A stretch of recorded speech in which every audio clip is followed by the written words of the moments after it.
여러분, 오늘은 사순절 첫째 주일입니다. 사순절이란 주일을 뺀 부활절 전 40일 동안의 기간을 말하는 것으로, 이 40일의 기간 동안 그리스도의 고난과 부활을 묵상하며 경건하게 지내는 절기가 사순절입니다. 난방을 좀 꺼주실까요? 여러분, 이 사순절을 지키는 것은 초대교회에서 유래되기는 했지만 성경에서도 그 근거와 이유와 목적을 찾을 수가 있습니다. 사순절의 근거를 성경 어디에서 찾을 수 있을까? 여러 곳에서 찾을 수 있지만, 그럼에도 불구하고 구약에서 한 건, 신약에서 하나를 찾아보면, 구약에서 그 옛날 모세가 시내산에 올라가 40일을 금식하고 나서 하나님의 음성을 듣고 하나님을 만났던 것, 40일을 금식하고 하나님 앞에 나아갔더니 하나님의 음성을 듣고 하나님을 만나는 역사가 호렙산 정상에서 있었다. 엘리야도 마찬가지고요. 여러분, 신약에서의 근거는 무엇입니까? 예수님께서 하나님의 사람이 되어 하나님의 큰 일을 이루시기 전에 무엇을 하셨어요? 광야로 나아가 40일 동안 금식하시면서, 여러분, 하나님의 사람으로 준비되어지고 하나님의 사람으로 훈련되어지고 하늘의 능력을 덧입어서 크게 하나님의 일을 감당한 것이 예수님의 40일 광야 생활이 아니었습니까? 그래서 성경에서 이 사순절의 성경적인 근거는 모세의 40일 시내산, 그리고 예수님의 40일 광야 생활. 그런데 이 두 가지의 공통점이 한 가지가 있거든요. 하나님을 만나고 하나님의 음성을 듣고 하나님의 사람으로 쓰임받기 위해서 이 모세도 열심히 했고 예수님도 열심히 힘썼던 것의 공통점 한 가지는 무엇이냐? 금식하였다는 거예요. 여러분, 금식이라는 것이 굳이 몸을 굶고 밥을 안 먹는 것, 이런 거를 의미하는 것이 아니라, 금식이라는 것은 자신의 뜻과 생각을 쳐서 복종하고, 나는 이렇게 하고 싶은데, 나는 저 길로 가고 싶은데 내 뜻이 맞는지 내 생각이 바른지, 그것이 아니라 내가 처해져 있는 상황과 환경을 따라 내가 결정하고 판단하는 것이 아니라 하나님의 뜻과 생각과 방법을 구하고 그 길에 나를 맞추는 것, 이게 금식의 의미, 내 뜻이 아닌 하나님의 뜻, 그리고 구별함에 이 금식의 의미가 있다라는 것입니다. 여러분, 이 코로나가 횡행하는 위기의 시대, 우리가 이 위기 가운데 안전하게 살 수 있는 유일한 방법은 자주 말씀드린 것처럼 주 안에 거하는 것밖에 없고요. 주님 안에 거하며 시온의 은혜와 예루살렘의 축복, 하나님의 임재와 지키시고 돌보시는 역사를 경험하는 수밖에 없고, 주 안에서 우리가 힘쓰는 것. 이왕 코로나 때 이것저것 아무것도 할 수 없을 때 TV 드라마 많이 보고 이것저것 하지 마시고 뭐 하셔야 돼요? 말씀 묵상과 기도.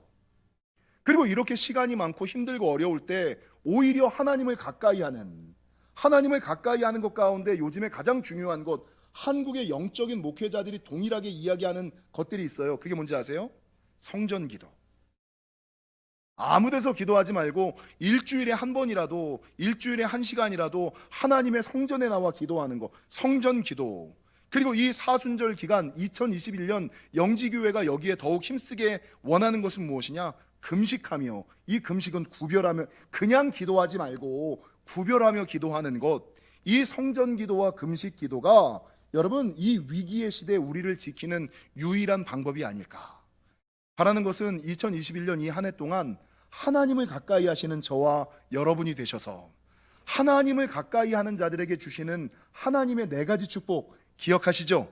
성부 영신 예배 때 했던 거, 첫 번째, 생존의 은혜를 주시고 주의 지팡이와 막대기가 나를 안위하시는 축복이.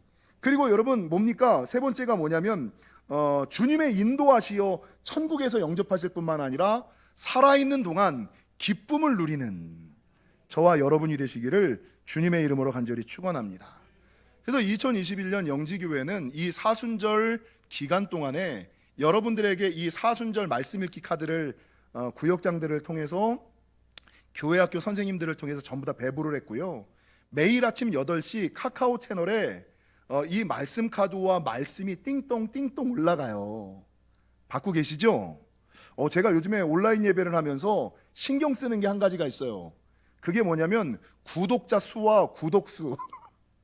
유튜브 우리 구독자 수가 몇 명인지 아세요?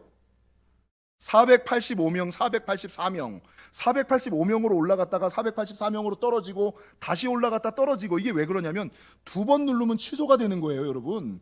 계속 누르면 좋은 게 아니라 한 번만 딱 누르셔야 돼요. 484명이 구독자 수고, 카카오 채널 가입자 수는 몇 명인지 아세요? 399명. 영지교회 평균 출석 인원이 몇 명입니까? 650명. 영지교회 재적 인원이 몇 명 됩니까? 750에서 한 800명 가까이 되거든요. 그러면 여러분, 카카오 채널 구독자 수가 399명이고 유튜브 구독자 수가 485명이면 하나님의 은혜의 공급이 끊어진 사람들이 몇 명이에요? 여러분 기억하셔야 돼요. 하나님의 축복의 통로가 끊어진 사람들, 하나님의 소식을 듣지 못하고 교회의 연락을 받지 못하고, 여러분 이 위기의 순간 하나님의 테두리 바깥에서 살아가는 사람들이 카카오 채널로 하면 몇 명? 출석하는 숫자들만 치면 250명, 재적 숫자로 치면 350명, 유튜브 구독자 수로 치면 485명을 650명에서 485명, 제가 산수가 약해, 숫자가 약해서, 여러분 그 숫자가 하나님의 은혜의 통로가 끊긴 사람들, 막힌 사람들, 다친 사람들이라는 거예요.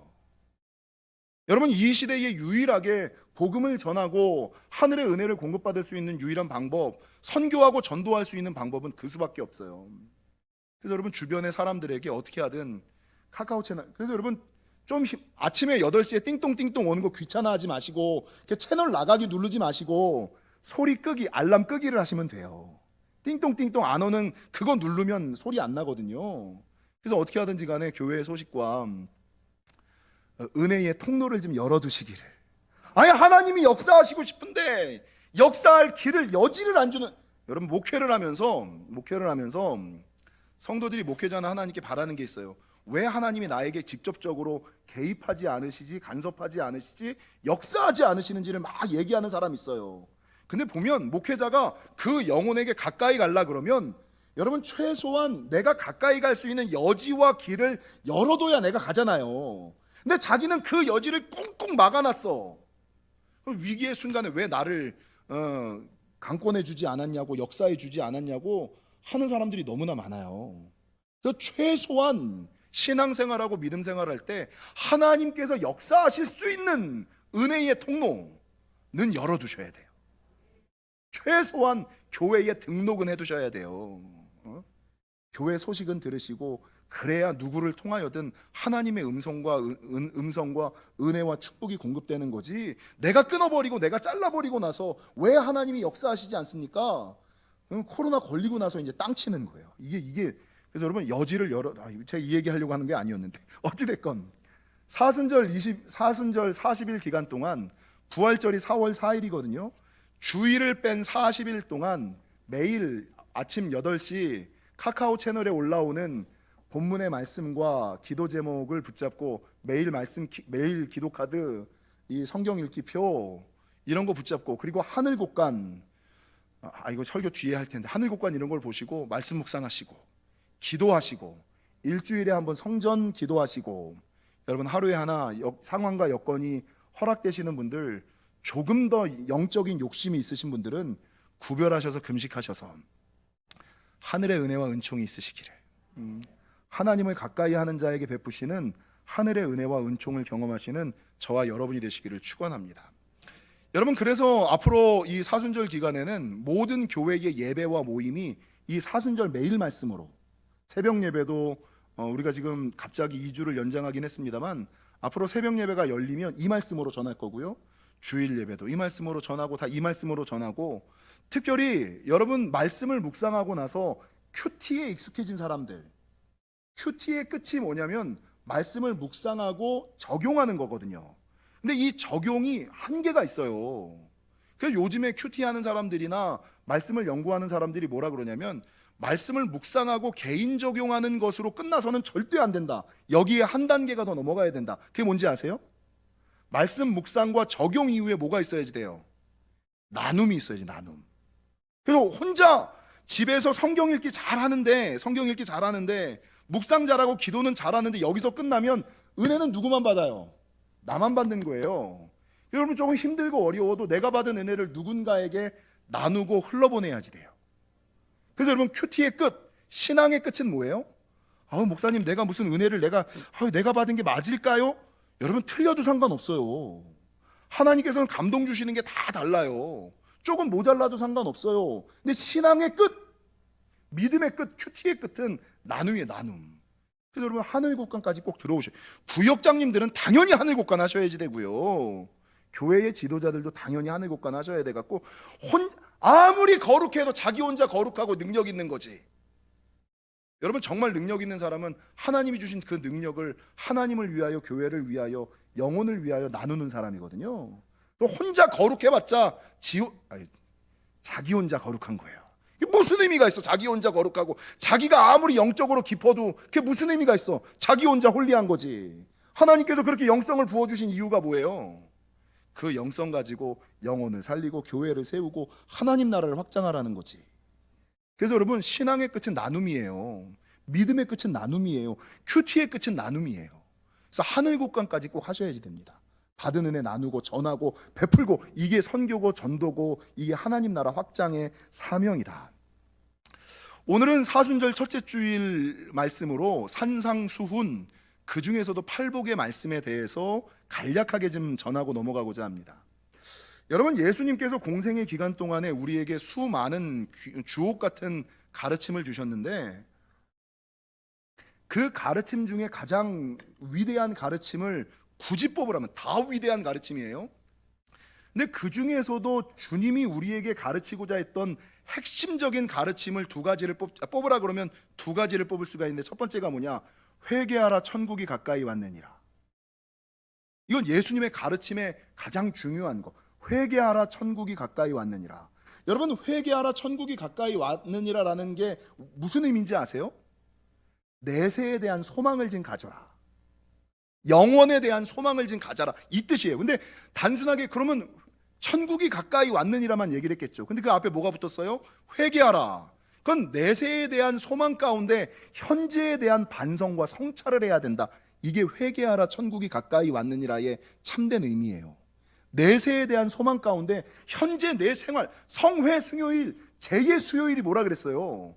자신의 영적인 상태를 뒤돌아보는 것, 이게 제예 수요일, 성회 수요일, 사순절의 처음이에요. 내가 잘 가고 있나? 내가 잘 믿고 있나? 하나님이 나를 기뻐하실까? 좋아하실까? 축복하실까? 자기의 영적인 상태를 되돌아보고 반성하고 성찰하는 것이 사순절의 시작이에요. 마찬가지로 회개하라 천국이 가까이 왔느니라 라고 얘기하는 것은 미래에 대한 소망, 영혼에 대한 소망, 내세에 대한 소망 가운데 그 소망만 갖지 말고 네가 그 내세를 바라보며 바르게 살고 있는지, 옳게 살고 있는지 반성하고 성찰하라. 이게 첫 번째 의미, 예수님의 가르침의 가장 중요한 거고요. 두 번째가 뭐예요? 마음을 다하고 몸을 다하고 뜻을 다하여 내 하나님 여호와를 사랑하고, 그리고 그 다음에 또 뭐 있어요? 내 이웃을 뭐처럼? 네 몸처럼. 여러분 남의 생각을 할 때 내가 남이었으면, 남이 나였으면이라는 기준을 가지고 생각해야 돼요. 이웃을 내 몸처럼 사랑하라. 하나님을 사랑하고 이웃을 사랑하라는 것이, 이게 예수님이 가르치셨던 성경 공생의 기간의 가장 큰 가르침이 두 가지예요. 회개하라 천국이 가까이 왔느니라, 하나님을 사랑하고 이웃을 사랑하라. 이게 예수님의 가르침의 핵심이라는 거죠. 근데 이 두 가지 핵심의 실천적인 방법이 뭔지 아세요? 오늘 저와 여러분이 살펴보았던 마태복음 5장에서 나오는 이 산상수훈의 내용, 그리고 산상수훈의 첫 번째 내용이 팔복의 내용. 여러분 산상수훈이라는 것은 이게 마태복음 5장에서부터 쭉 이어지는데, 산상수훈의 내용은 팔복의 내용만이 아니라 성도가 세상에서 빛과 소금이 되어야지 된다. 이게 산상수훈의 내용 가운데 포함되어 있어요. 빛과 소금이 되어야지 된다. 반석에 지은 집이 있어야지 된다. 기도해야 된다. 좁은 길로 걸어가야지 된다. 원수를 끝까지 사랑해야지 된다. 이게 다 산상수훈의 내용, 예수님의 가르침의 종합선물 세트, 엑기스를 모아놓은 것이 산상수훈. 요거를 정리하면 성도는 세상에서 빛과 소금, 반석으로 지은 집이 되어 원수까지도 사랑하면서 끝까지 기도하며 좁은 길로 가야 된다. 이게 산상수훈의 내용이에요. 근데 이 예수님이 가르치셨던 회개하라 천국이 가까이 왔느니라, 하나님을 사랑하라, 이웃을 사랑하라라는 말씀을 실천적으로 행하기 위해서는 이 산상수훈의 말씀대로 살아야지 되는데, 이 산상수훈의 첫 번째 말씀이 뭐냐면 복에 관한 말씀이에요. 옆 사람들한테 인사하겠습니다. 복 받은 사람이 됩시다. 복 있는 사람이 됩시다. 한국 교회가 너무 복에 대해서 너무 쉽게 얘기해서 그렇지만 여러분, 기독교인들은 복 받은 사람이어야지 돼요. 아니, 예수를 믿는데 어떻게 복을 안 받을 수가 있지? 물어보세요. 어떻게 하면 도대체 복을 안 받는 거예요? 아니, 믿음대로 말씀대로 신앙대로 기도하며 살아가는데 어떻게 복을 안 받을 수가 있지? 여러분, 예수 믿는 사람은 무조건 복 받는 사람이에요. 근데 이 산상수훈의 내용 가운데 제일 먼저 팔복의 내용, 복의 내용을 이야기하면서 팔복의 내용을 이야기하신 데에는 예수님의 어떤 의도와 목적이 있는 거예요.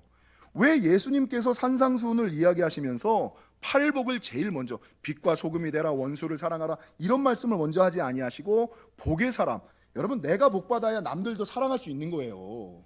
내가 지질이 궁상같이 사는데 어떻게 베풀고 나누어요? 그래서 여러분, 신앙의 끝을 최고선은 뭐냐? 내가 복의 사람이 돼요. 여러분, 최저선은 뭐예요? 남들도 복의 사람으로 만드는 것. 이게 선교와 전도와 믿음의 끝이에요. 근데 이 팔복을 이야기하면서 주님이 제일 먼저 말씀하시는 것이 무엇이냐? 복에 대한 개념과 인식을 좀 바꿔야지 된다.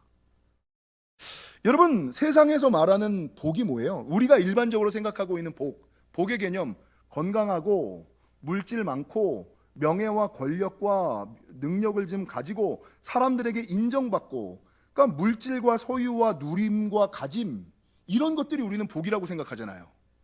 여러분, 그것들을 얻기 위해서 세상이 끊임없이 말하는 것은 무엇이냐? 얼마 전에 통계가 나왔더만요.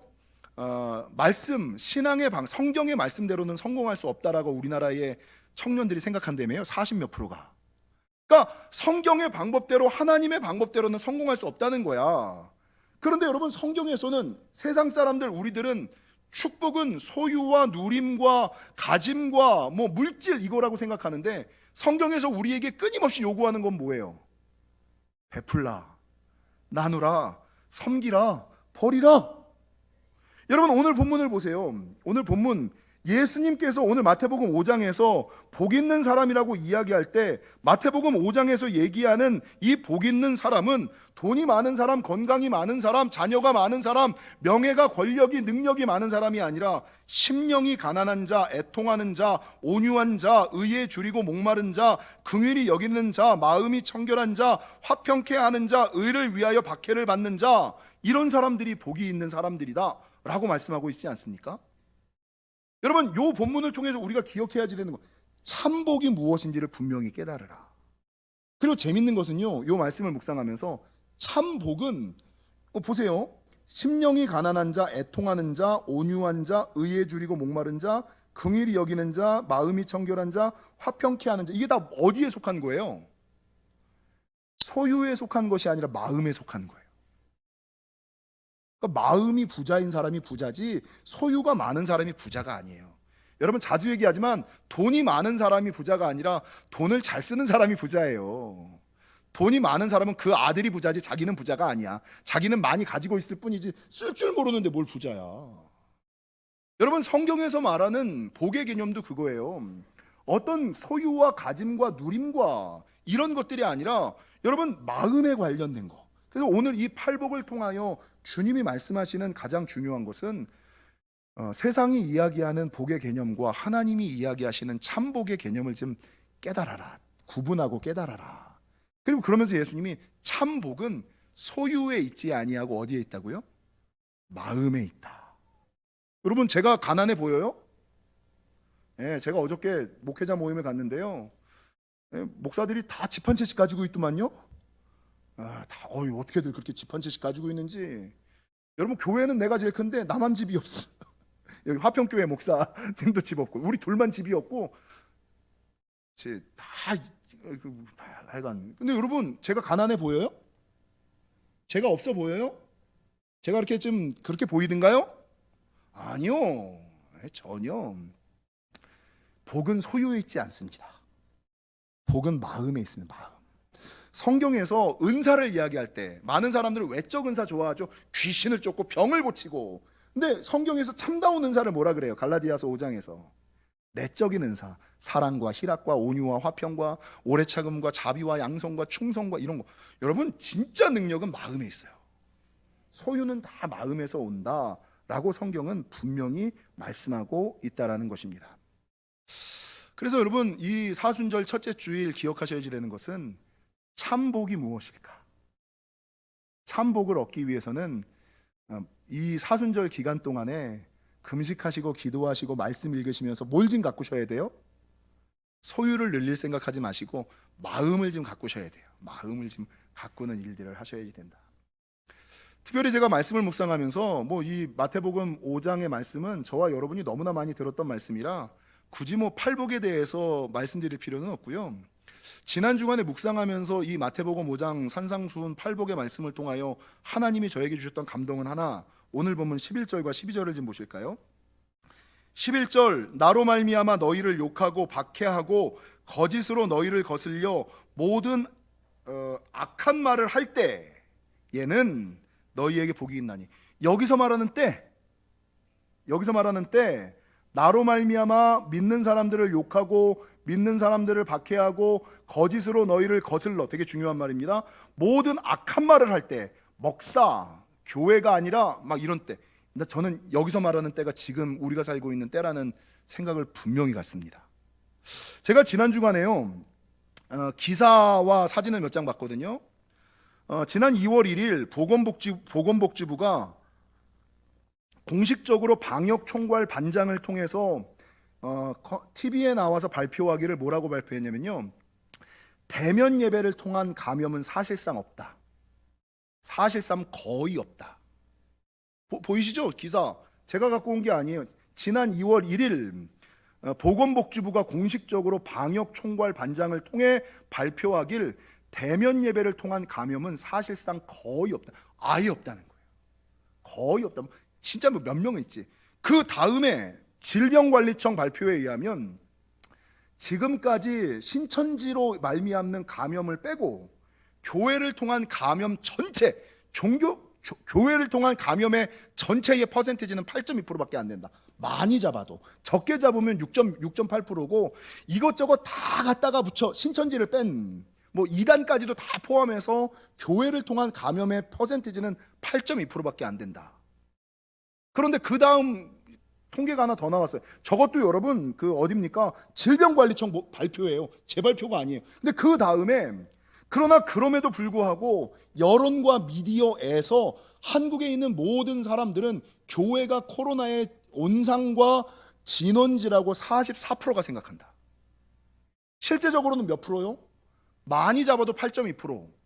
그런데 한국의 모든 성도와 여론과 미디어는 문제만 생기면 44%가 다 교회를 향하여 욕한다. 이게 제 발표가 아닙니다. 질병관리본부 여러분 통계청 발표예요. 여러분 저 사진 3장을 딱 보시고서 느끼는 게 뭐예요? 오늘 마태복음 5장 11절과 12절, 나로 말미암아 너희를 욕하고.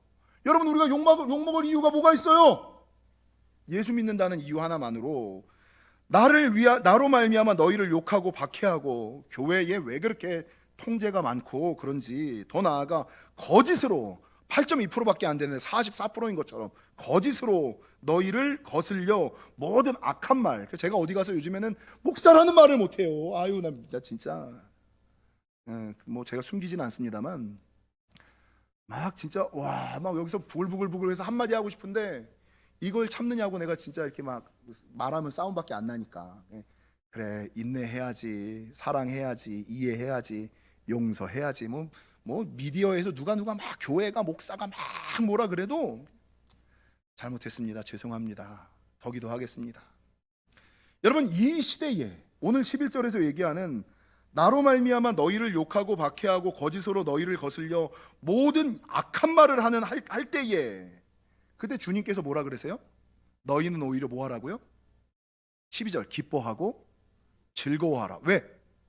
여러분 이 얘기를 들으면 하늘에서 복이 너희에게 클 것이다. 너희에게 복이 있나니 하늘에서 너희가 큰 상을 받을 것이다 라고 말하는 거죠.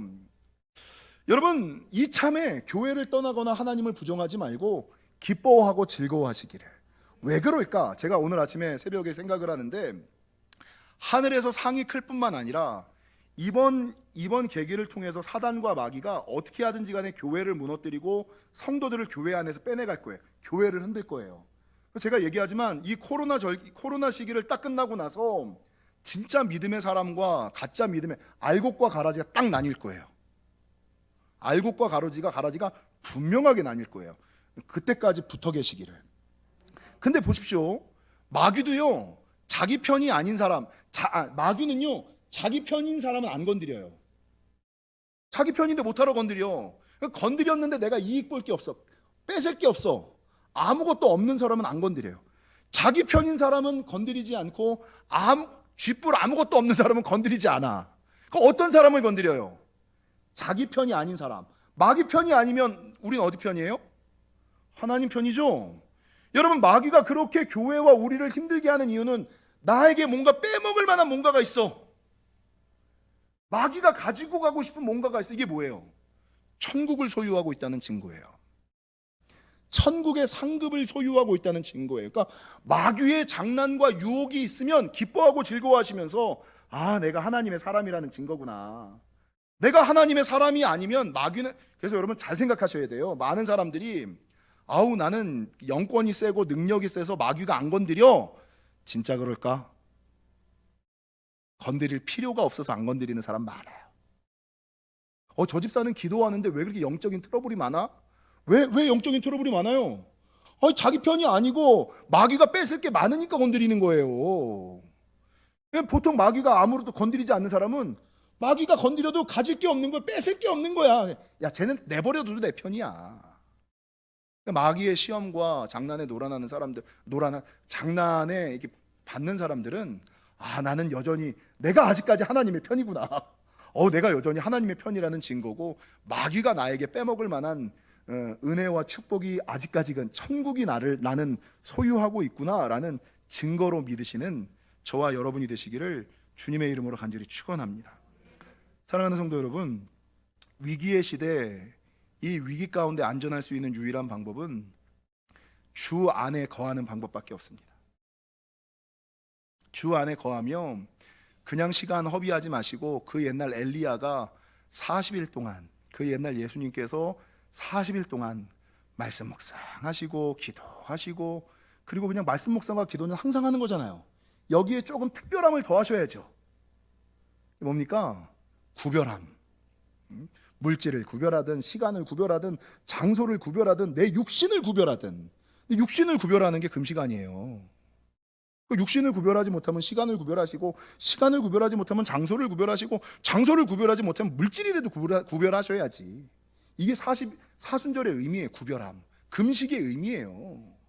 그럴 때 하나님께서 시온의 은혜와 예루살렘의 축복, 고센의 은혜와 유월절의 축복을 더하여 주심을 믿으시고, 세상이 주는 복의 사람이 아닌 하나님께서 말씀하시는 참된 복의 사람 되셔서, 이 사순절이 끝날 때 예수님이 부활하신 것처럼 모든 죽었던 것들이 살아나시고 부활의 기쁨에 동참하시는 저와 여러분이 되시기를 주님의 이름으로 간절히 축원합니다.